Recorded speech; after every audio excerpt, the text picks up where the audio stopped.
discussion.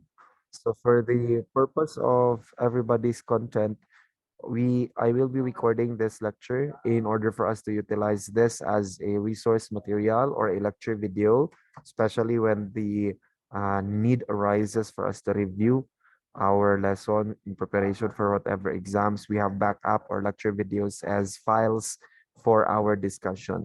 So today we are going to be tackling about lesson 3, social status and religion, still in the notion of how this in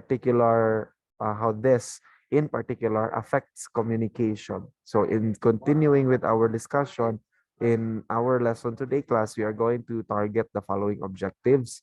First, we are going to show sensitivity to one's social status and religion, identify the elements of social class, and recognize how social status and religion affect communication. So in this particular discussion, we are going to determine how we are able to identify the social status as well as the religion of an individual in the communication process and how it is affecting the communication process, but more importantly, how we, as individuals can show some respect or show respect to a person's social status and religion, especially in conducting the process of communication. So here's a very essential question for all of us, class. How do we respect a person's social status and religion when we do communication or when we communicate with them? So I want you to anchor our discussion to this question. And later on, I hope we can answer within ourselves also this particular question after we go through with our discussion. So tama nga naman, how do we respect the person's social status and religion in communication? So in deciphering that, I would like to introduce new vocabulary words to everybody that will become useful in the course of our discussion. So first, we have the term social status. This means a person's stand or position in society. Example, one of the biggest hurdles to getting married is a difference in social status. Most wealthy families don't wish for their children to marry someone less well off. Another term is religious belief. This means that the belief in the existence of a supernatural or a spiritual aspect of religion. Example, to most people in the Philippines, whether Catholic, Christian, or Muslim, they're religious. I would like to ask everyone to please mute your microphones.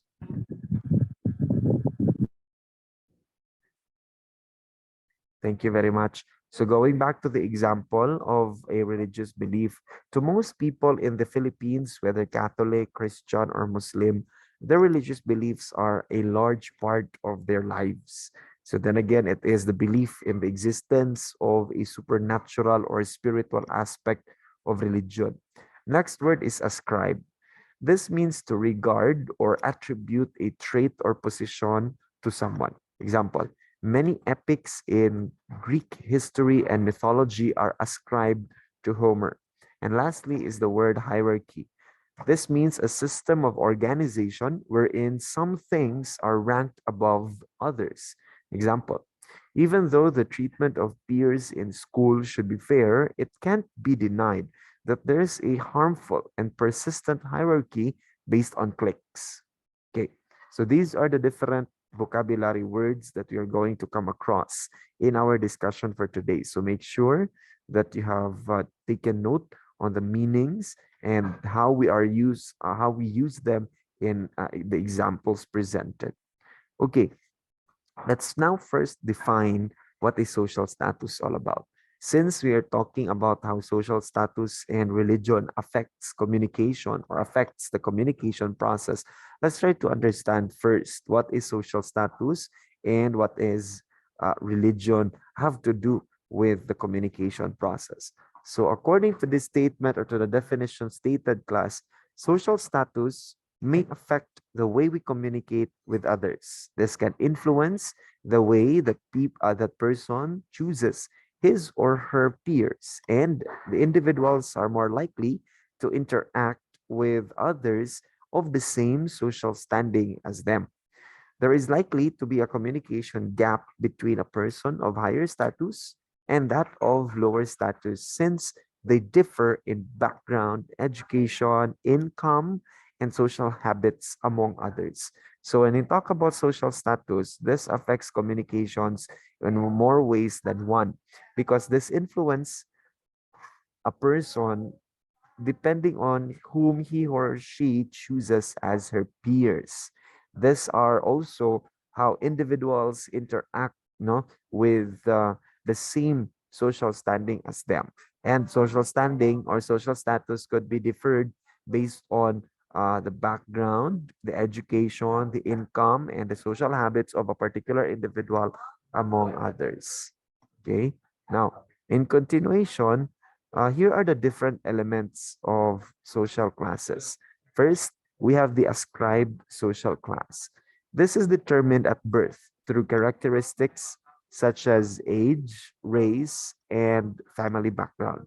We also have the achieved social status, which means, or the achieved social class, which means acquired through a person's ability, talent, skill, and perseverance. This can be seen in one's educational attainment or occupation. So what's the difference between the two? Kung mayroon ascribed social class gani, this is determined at birth with the different characteristics such as age, sex, race, family background.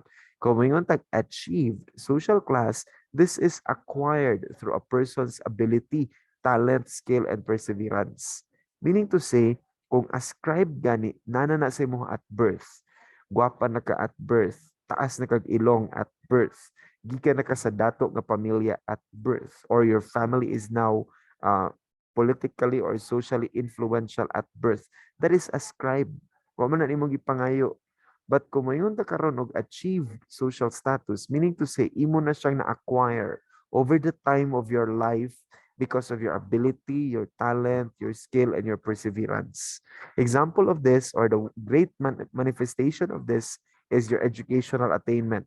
Definitely, when you were born, dili naman ka graduate diretso og senior high school or unsa klase nga kurso diha. You needed to ensure that by studying it, by working hard for it, based on your ability, based on your talent, etc., etc. Or, dili pod buot pasabot nga when you come from this particular family, automatic nga ikaw na dayon ang mamahimong CEO sa usa ka kumpanya. You also work hard for it, you also persevere for it, and show that you are, tawag ni ini, that you are worthy or qualified in that particular position. So that's the difference between the two elements of social classes that we are talking about here. Here are some examples of evidence of social status in some cultures. In South Korea class, when having a group meal with coworkers, it is impolite for the newest and youngest members to start eating before the older or more senior employees. They must wait for the oldest people to at least lift their utensils and chopsticks before they can start eating. So kind of this is part of their culture. This is part of how they attribute their social status into their context. In this case, co-workers of a particular company. Now, in Thailand, the Y, as discussed in a previous lesson, is used in showing respect. However, the higher a person is in the hierarchy, the lower a common person must bow. When bowing to the monks or to royalty, civilians must put their hands together as though to pray and bow very low, with their foreheads touching the tip of their fingers. Monks and royalty do not need to return the Y or the bow, showing respect to common citizens. So mo po na ilahang perspective ngadto. So again, we are talking about social status. So it's not really to discriminate, but it's more of how they have cultured or cultivated their cultures in the years that passed. In South Korea, mo ni siya. Sa atuang, sa Pilipinas, we seem this as impolite, disrespectful, discriminatory because we are not used, no, to doing all these things. Wa man tanaanad nga ani.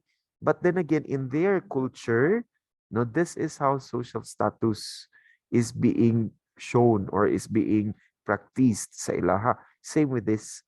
We are talking about monks and royalty, and in these Asian countries, it is highly regarded, no, as someone that is very important in their community and in their culture.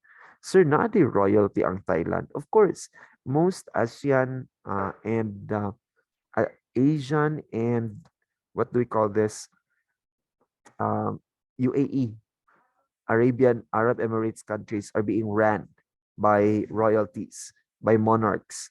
However, ang pinakasikat na gid nga mga monarchs sa kalibutan is those of the British monarchy or the British royalties, no? Pero in the world class, there are a lot of royalties, kings and queens that are still to this day, no, ruling their countries or their nations. Okay, so we have now discussed what is social status all about and what is its relevance in communication. Now let's try to decode religion, or let's try to understand how religion affects communication. Communication between persons belonging to different religions may be a common source of intercultural conflict. Take note of the term intercultural conflict. This usually arises when the participants engaged in a conversation impose, meaning to say they try to assert, they try to insist one's religious views on others who may not share those views with them, right? Now, being aware of the religious differences and being open to the religious views of others may foster understanding and mutual respect. Just try to imagine, class, a Muslim, a Buddhist, and a Catholic trying to impose their religious views on one another. And they are very much tight gripped into their religious views. So definitely there will be intercultural conflict because of their religions, because of their views that they wanted to impose upon one another.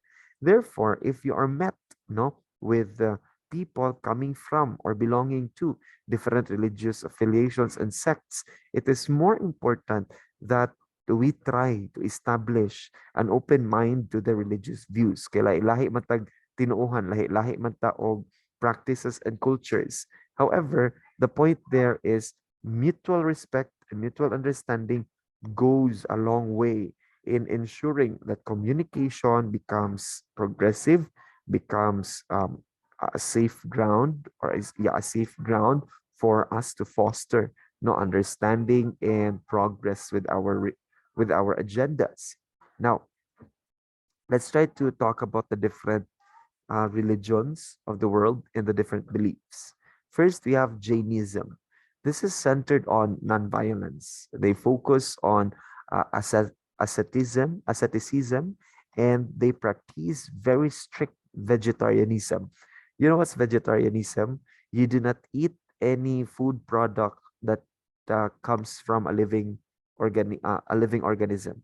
Meaning to say, whether it's itlog, whether it's processed meat or processed canned goods, etc., etc.